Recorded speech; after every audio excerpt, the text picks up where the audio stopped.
All right, everybody, welcome on a Tuesday evening. Well, tonight we have a guest we've wanted to get to know and talk to for a long time, Kevin Briggs, who is now a U.S. resident living in Florida, but he's written an excellent book on spiritual consciousness and your journey into it, and he has a lifelong journey with it.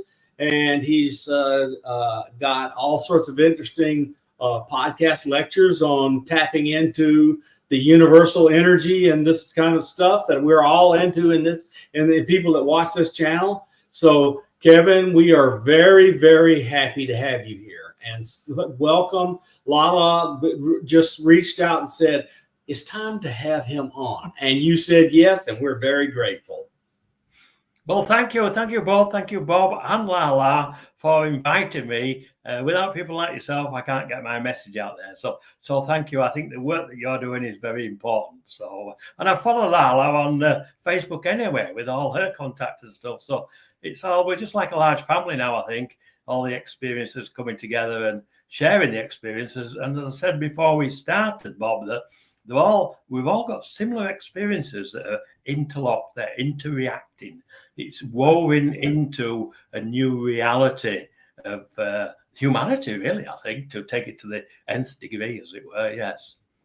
It's amazing to me how we've gone from our technological, materialistic, physical philosophy of science, where everything had to be a nuts and bolts craft from another star, to where we are now with a massive transformation into consciousness is fundamental. It's behind all the things we're seeing.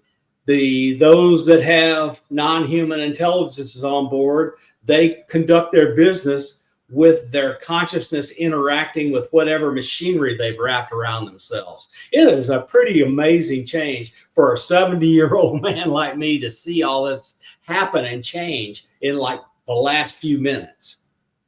Yeah, it is amazing, and I would agree entirely. I say my journey started when I was 3 years old. My mother had engaged a photographer to take some photographs for the family album. And when I was lifted up onto the table from that elevated position, I realized I was conscious again in a physical body as a 3-year-old. And that was the beginning of the journey itself. But you are correct. I've been educated extensively in consciousness. And I think our sciences have been materialistic sciences, the nuts and bolts of science. But we have to integrate consciousness now, the spirituality of who we are as a human species. It's been hidden from us, it's been denied us, and now we are learning more about ourselves, both as individuals, experiences, and humanity itself, with our natural human abilities that we can use consciousness itself as a conduit for communication, for travel, for healing, for education, for creation and co-creation, which is what I do. But I do that because I've been taught it. But anybody can learn it. They're natural abilities that we all have. So I think these are very exciting times. And I'm the same as you, Bob. I'm 71 now. But because I've had a lifelong contact, it's natural to me. It's who I am. And I've been assisted with the understanding and the education. And a lot of the education was out of body, which is very interesting. And I've been taken up onto the craft when I was 14. So, yeah, it's a fascinating journey for me. And now I'm happy to share it with others. And the reason why I do that, about 6 or 7 years ago now, I got up in the middle of the night to go to the bathroom. And there's a bright light. I came back from the bathroom. There was a bright light outside the window. And then it came into the bedroom and lit it up like a myriad of butterflies, little white light everywhere. And then Orton D, 2 of my guides, Arcturian guides, materialized at the bottom of the bed. Bearing in mind I'm used to seeing them. I've seen them all my life. After pleasantries, I asked them what was the reason for their visit. And they said, Kevin, we want you to talk about your lifelong contact with us. We want you to write about it. And I said, I don't mind talking about it, but I'm not a writer. And they said, well, we will continue to guide you. We will continue to teach you, and we will give you information to include in the book. The following morning, I told my wife about the visit, and I started writing my first book, Spiritual Consciousness, A Personal Journey. And that's many of my accounts with Orton D. And since then, I've written another one, and then I've been asked to be a contributing author to Ray Hernandez's book. I mean, his story as a contactee, as an experiencer, is absolutely extraordinary. And I got the book yesterday, actually, Greater Reality. I've read my chapter and some other chapters in there. And one chapter refers to me. There's a chapter by my friend, Dr. Melanie Barton. And she speaks about how she met me and how we talked or communicated with this group, this Council of 8, over a 2-year period. And that leads directly into my story then, which is a later chapter. So clearly, there's a story here that's been orchestrated, and the NHI, extraterrestrials, whatever you want to call them, are orchestrating this. And we, the three of us here, are all part of that journey, part of that story. And we each have a small piece of the jigsaw. So, yeah, I find it fascinating. I'm still very excited by it, to be part of it. So it's just nice to be here to see it. And with people like yourselves, I can get the message out there. So it helps others as well, because I've met others that are on their own journey and they've got to a certain state and they need a bit more information, and they can contact me and ask me or ask another experiencer, and they can be given more information that expands their journey and understanding of who we are as a species, who we are, who humanity is really, and where we're going. We have choices now, and that's what makes it exciting. Can you kind of explain who the Council of 8 are? Is that like the Galactic Council? Yeah. Is that the Galactic? They are part of the Galactic Federation. If I tell you how I met them, when I was 8 years old, I was taking a bath at home. There was a change in the frequency in the bathroom. And I was always sensitive as a child to frequencies that surround us. And I looked to my right and 2 beings appeared. One male, one female, both very attractive. Both had long blonde shoulder length hair, deep blue eyes, and were wearing a jumpsuit type garment. They were speaking telepathically to one another, which I could understand. It frightened me to death at the time, as you can imagine, as an 8-year-old boy. But these 2 beings are Orton D, and they became my guides and my teachers. But I remember the conversation between them. D is a female. She said, "Is this the boy?" And Ort said, "Yes." And then she said, "Are you sure this is the boy?" He said, "Yes." And then she said, "But look at him. He's small, he's uneducated, and he's frightened by our presence." And she was correct. I was terrified. Ort replied, "Yes, this is the boy. I will guide him. I will teach him." There was some other conservation there, and then they left. I was so frightened I didn't get out of the bath. And my mother came in to see why I was still in the bath. I told her about the 2 beings, and she said it was just my imagination. It wasn't. I'm now 71, and I have regular contact. And those 2, Orton D, are members of this Council of 8, which I met when I was 14. But when I was 9, I had some friends around playing. I remember all these experiences quite vividly. I was playing some board games with some friends. It was a Sunday. We'd finished playing. It was time for them to go home for their tea, their dinner. And I showed them out the back door. When I turned round into the home, I felt this frequency again within the home. I went upstairs to look in the 3 bedrooms to see if I could see this frequency. I went down into the living room, down into the kitchen, and went back into the living room where it was strongest. And I was drawn towards the living room window. I was drawn to the curtains. I looked behind the curtain, and there was an orb there. It was 6 to 8 inches across, slightly vibrating, orangey yellow in color. There was no communication, but it just sat there and it was just slightly vibrating. So I was a bit concerned because I thought I'd brought it into the home, and if my mother saw it, I would get into trouble. So I thought, oh, well, it'll disappear. By the time I go to bed and get up tomorrow, it won't be there. I woke up the following morning. I went to bed, woke up the following morning, and there I knew straight away the frequency was still there. I went downstairs, I looked behind the curtain, it was still there. To cut a long story short, it stayed until Friday. I came home from school on Friday. I opened the back door. I knew it had left. I went to the window and it wasn't there. But from that day onward, I was able to travel outside of the physical body, outside of the physical realm at will. I wasn't aware of its potential then. I do now. I didn't then. And what I used to do, I would just use it to go and travel 70 miles. I lived in the UK. I lived in Wakefield, and my grandparents lived 70 miles away in Liverpool. And I would, usually on a Sunday, I'd relax, open my mind, leave my body, travel over there, enter through the roof, and sit upstairs in the dressing room of their master bedroom. I would look down through the floor. It was opaque. I could see my grandmother usually cooking in the kitchen on a Sunday, and my grandfather either watching TV or reading the newspaper.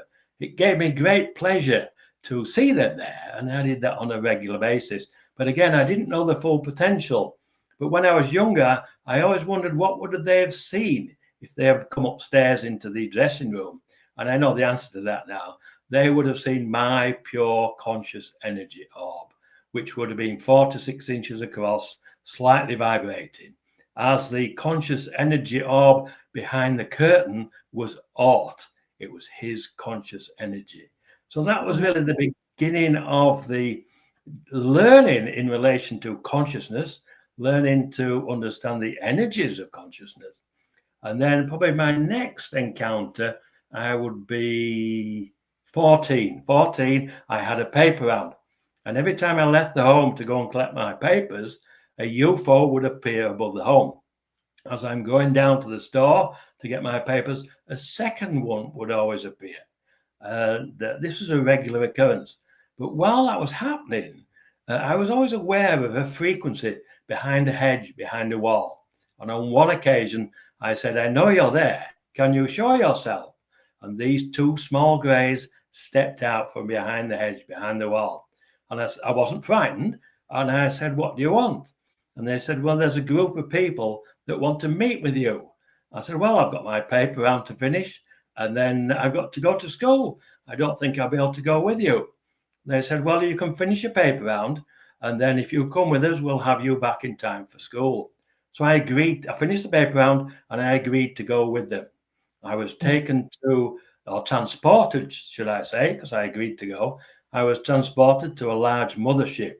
And I only know it was a large mothership because when we entered the hangar and we egressed from the small craft, there was a large number of other craft, the types that we see flying around within this hangar. And this hangar was the size of 2 football stadiums. It was huge. Wow.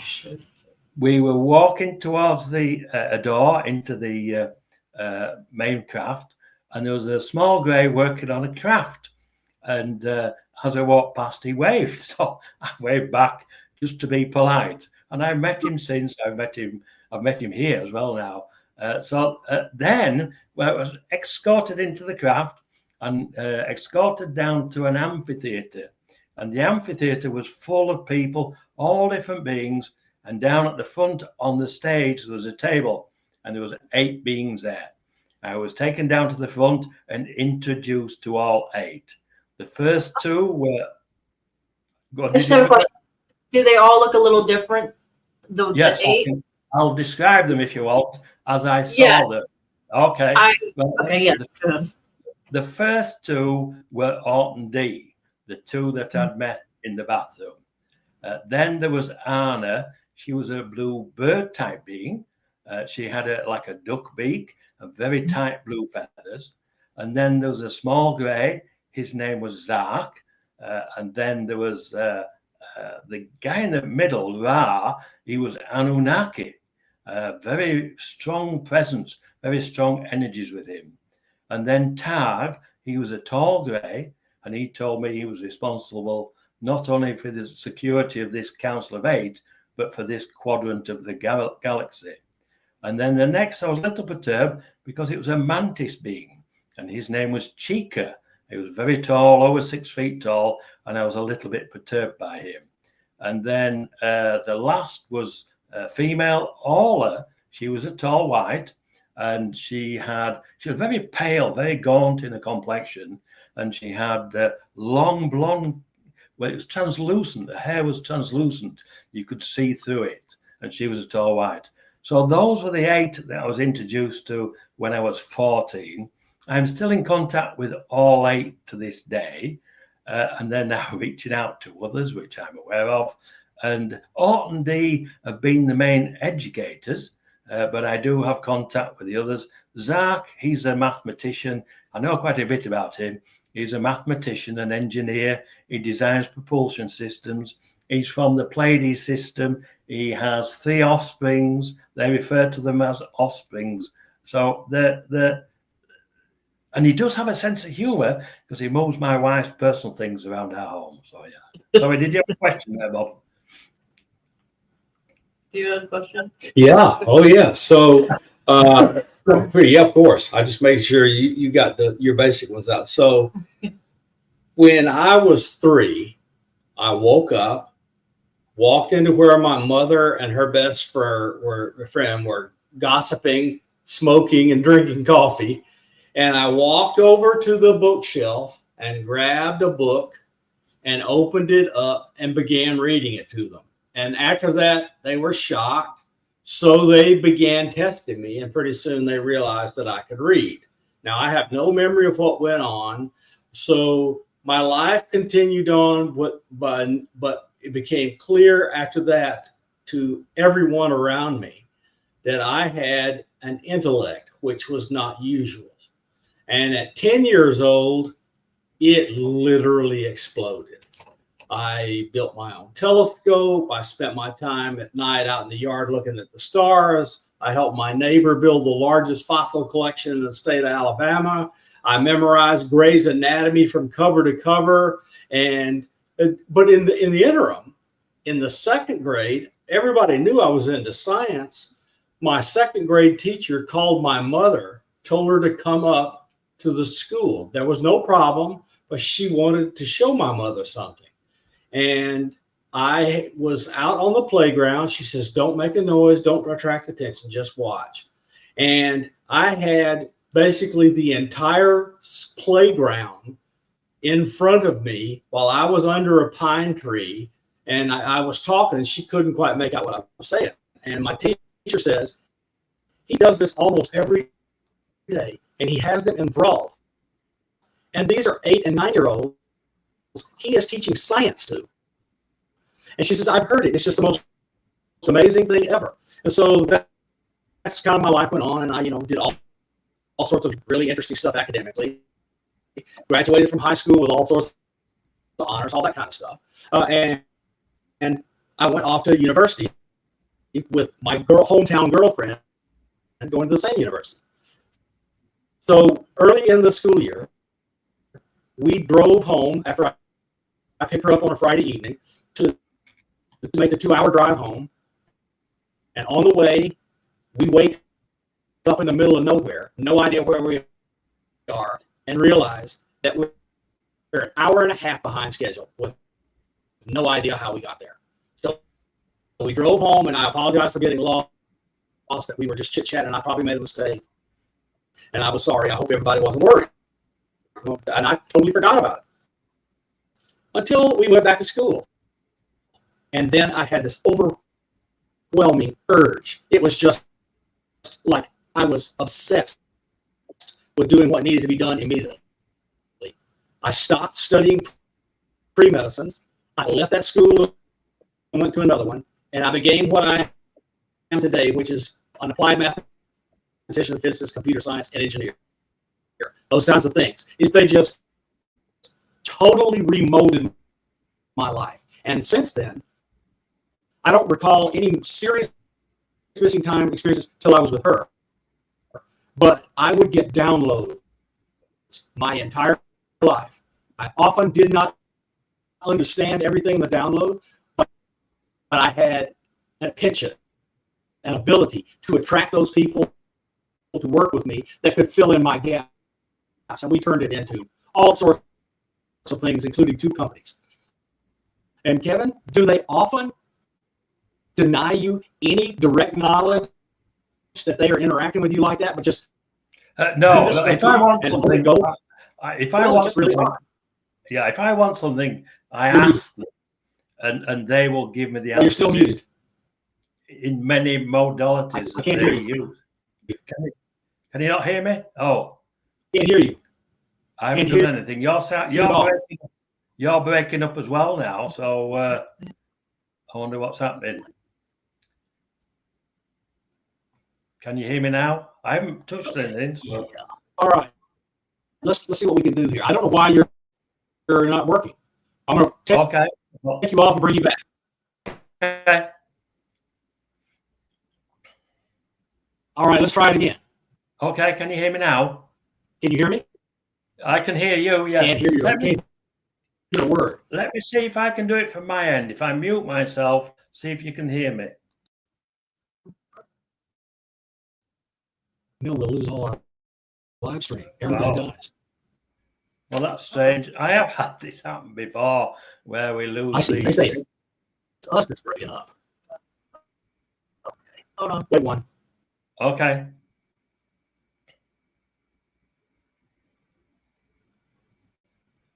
Right. Okay. Yeah, let me try this and see what we can do. Okay. Can you hear me now? Hello, 1 2. Hello, 1 2. Our microphone says it's working. We can hear Okay. you guys, but you can't hear him. So that's Yeah. You just keep breaking up now, Bob. You're intermittent. Darn. I'm trying to figure out. I don't know what to do. I know how to hear you. Okay. This is not normal, but this is what we'll do. It'll be slightly lagged, but at least we can hear you. Hang on 1 second. I mean, we've been going for nearly 25 minutes. I've never had this.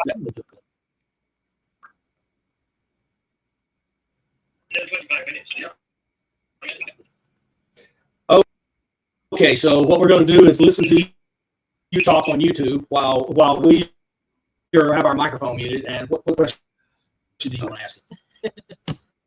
Okay. let's see. Oh, I can hear you now. But just go ahead and ask him your question. How are we gonna hear him? You're going to hear it when I turn this on. Okay. And this is, what can I say? We got a technical difficulty. We got to work around it. Go ahead. Okay. My Well, question is, can you hear me now through the YouTube what channel? do you think you are a hybrid of them, and that's why you're on this mission to spread the word? Yeah. Shall I come out and then come back in again and see if that helps?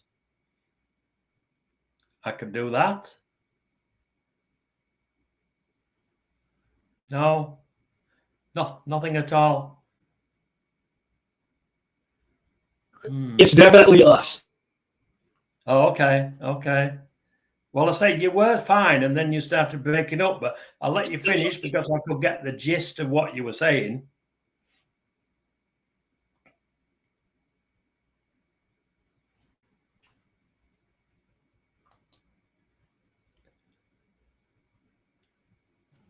My question was, do you think that you are a hybrid of them? I hadn't thought about that. That's why you're kind of set out on a mission. Yeah, I don't think I am, no.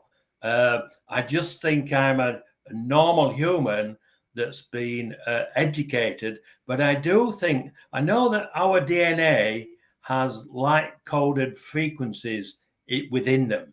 And I know that they activated some of those frequencies when Orc came and stayed in my home when I was 9 years old, when he was the orb behind the curtain. So, but no, I think I'm 100% human with developed human abilities, with natural human abilities, with the assistance of my star families with Orton D. Yeah. So no, I don't think I am. And in relation to, can you still hear me, Bob? Now let's see. Okay, so how often do you find yourself meeting with the 8 or other members of the council? Is it very, very often? Okay, yeah, it's when I want. It's an open contact. I've been taught. I fully understand telepathic communication. So I can communicate with them at will, as and when I want. I can have a conversation. Very often they wake me up in the middle of the night, and it'll give me a download of information. And there's always some synchronicity with the time. It's either 111, 222, 333. And what I do normally, I would get up, go into the bathroom where I can see a street light, and I would repeat the message back to them and say, if you've given me this message and it's come from you and it's not my own imagination, can you turn that street light off? And the street light goes off immediately. And vice versa, if they give me information early morning and it's daylight, I'll go into the bathroom where I can see the street light, and I'll say, look, you've just given me all this information as a download. Can you turn the street light on? And the street light comes on immediately. So yeah, and if you do that throughout your life, you become very confident with the telepathic communication. And it's only really using the conduit of consciousness itself as the conduit for the communication. It's only a frequency of consciousness.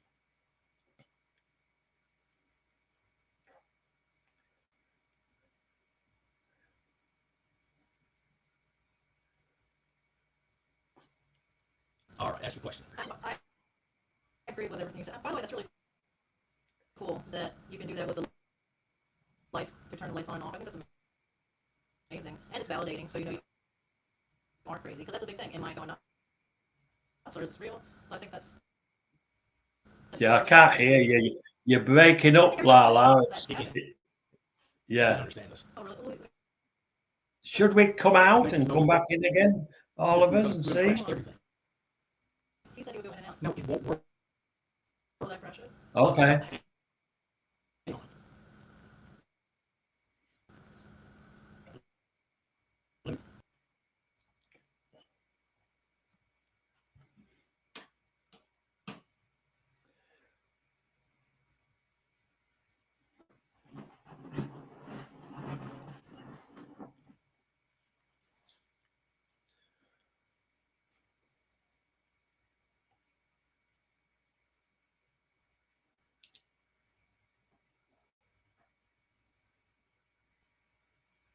Can you hear me now? Yeah, you're still just a little bit broken. It's a bit better. Yeah, I can hear you now. I can't hear you. That's the problem. I can't hear you at all. Okay, you cannot hear me. Kevin, this is so bad. This is so bad. We're going to stop and work. Okay. We're going to stop and work with you to reschedule. People, I am so very sorry. I have no idea what is wrong. No. Okay. We've got 4 strings leaving here, and I think the audio, etc., compressors are incompatible, and I've just got to figure it out.